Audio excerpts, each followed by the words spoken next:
देखें, हमने 6 तारीख को ऐलान किया था कि हमारी जो बिरादरी है पीओजेके की, हम लोग यहाँ से कूच करेंगे और लाइन ऑफ कंट्रोल को क्रॉस करके पाक अधिकृत कश्मीर के उन इलाकों में जाएंगे जहाँ से हम लोग विस्थापित आए हैं। क्योंकि किसी भी सरकार ने इस ओर ध्यान नहीं दिया कि हमारा इलाका खाली कराया जाए। ना तो इलाका खाली हुआ, ना हमारा समाधान हुआ, ना हमारा यहाँ विस्थापन में जो लोग हैं उनका जो यहाँ पर पुनर्वास होना था उस पर भी कोई बात नहीं हो रही, ना कोई ध्यान दे रहा है। लेकिन हालात ऐसे बन गए, ये 6 तारीख सुबह हमने फैसला किया, लेकिन 6 रात को ही भारत ने पाकिस्तान पर हमला बोल दिया। हम उसका स्वागत करते हैं। हमला हुआ और कुछ ठिकानों को निशाना भी बनाया गया जहां से मिलिटेंट्स जो हैं वो तैयार होते हैं या ट्रेनिंग पाते हैं।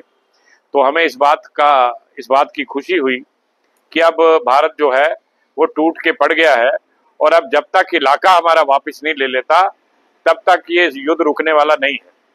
लेकिन हमें कल शॉक उस समय हुआ जब हमने ये खबर सुनी कि भारत और पाकिस्तान के बीच में सीज फायर की मध्यस्थता अमेरिका ने की है और उसने ये ऐलान कर दिया है कि अब आगे युद्ध नहीं होगा।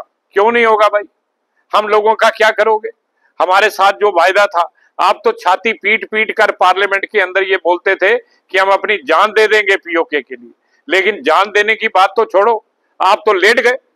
और आप तो ये कहते थे कि ये पाकिस्तान हिंदुस्तान का मामला है, इसमें तीसरे देश का कोई लेना देना नहीं। लेकिन आपने अमेरिका की मध्यस्थता मान ली। कौन होता है अमेरिका? लोग मेरे मर रहे हैं। अभी थोड़े दिन पहले भी हमने ये बात रखी है कि यहाँ पर ये तो युद्ध हो रहा है 47 का, 65 का, 71 का, उसके बाद जो बांग्लादेश का था, या जो आप कहें ये 2025 का हुआ है, इसमें मेरे लोग मरे। पुंछ के अंदर जो 12 मौतें हुई हैं उसमें से 9 लोग मेरे पीओजेके के मरे हैं। हर बार हम लोग मरते हैं। क्या हम इसलिए पैदा हुए थे कि हम इस तरह से मरते रहें? लेकिन कौन हमारी जो है वो ख्याल करेगा? हमें अफसोस है इस बात का।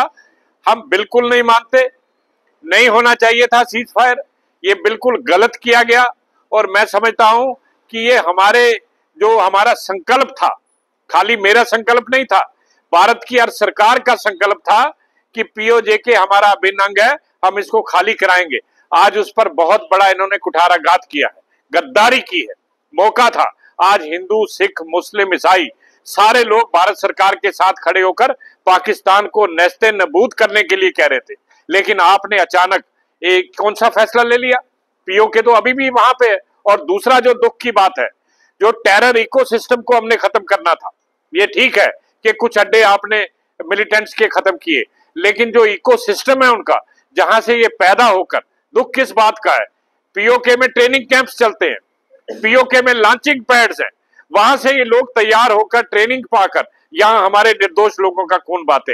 हम चाहते थे कि भारत इस बार ऐसा हमला बोले, एक तो टेरर इकोसिस्टम को सदा सदा के लिए समाप्त किया जाए ताकि सारा देश शांति के साथ रहे। और दूसरी बात जो हमारी इच्छा थी दिल की कि हमारा इलाका खाली हो, हम सब लोग अपने घरों में जाएं, अपनी जमीनों पर बसें, हमारी जो चल अचल संपत्तियां वहां पर बर्बाद हो रही हैं उनको जाकर संभालें। लेकिन अचानक इस तरह का फैसला लेकर मैं समझता हूं कि इसमें सियासत है।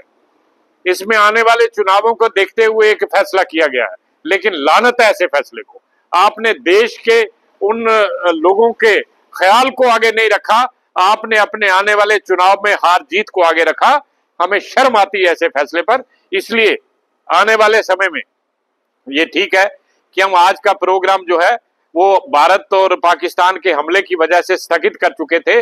आज हमने जल्दबाजी में अपने कुछ जो खास लोग हैं, जो हमारे एग्जीक्यूटिव के लोग हैं, उनको बुलाया और यहाँ हम फैसला कर रहे हैं कि आने वाले समय में अगर भारत सरकार अपने फैसले पर अडिग रहती है, सीज फायर हो जाता है बिना पीओके को लिए हुए, तो हम दोबारा से अपने सारे बिरादरी को इकट्ठा करके हम यहाँ से मार्च करेंगे और पीओजेके का बॉर्डर पार करेंगे। उसके लिए चाहे पार से गोलियां हमारी छाती पर चलती हैं, हमें कोई परवाह नहीं है, क्योंकि हम किस युद्ध में नहीं मरे। आज कोई ऐसा घर नहीं है, चाहे वो बॉर्डर पे रहता है, चाहे पुंछ में रहता है, राजौरी में रहता है, जिसके घर का एक आध सदस्य 47 के बाद भी जिसकी जान न गई हो। तो ये सारी बातें हैं जिसके लिए आज हमने ये मीटिंग बुलाई थी। और आपके माध्यम से हम सरकार को ये कहना चाहते हैं कि सरकार कम से कम अपना ठीक फैसला ले। और आज भी कुछ नहीं बिगड़ा है, क्योंकि पाकिस्तान ने सीज फायर होने के बावजूद रात को गोले दागे हैं, रात को हमले किए हैं, कई लोगों के यहाँ नुकसान हुआ है। जहां हम खड़े हैं इसी कॉलोनी में, जो कोटली की कॉलोनी कहलाई जाती है, पीओके से आए लोग हैं, उनके घर पर हमला हुआ है, लोग जख्मी हुए हैं। कल हम हॉस्पिटल में भी गए थे, कई लोगों के ऑपरेशन हुए हैं। तो इस तरीके से मैं समझता हूं कि सरकार को चाहिए कि अभी भी वो होश में आए और ठीक फैसला ले, वो लोगों के सेंटीमेंट्स के खिलाफ न जाए। धन्यवाद।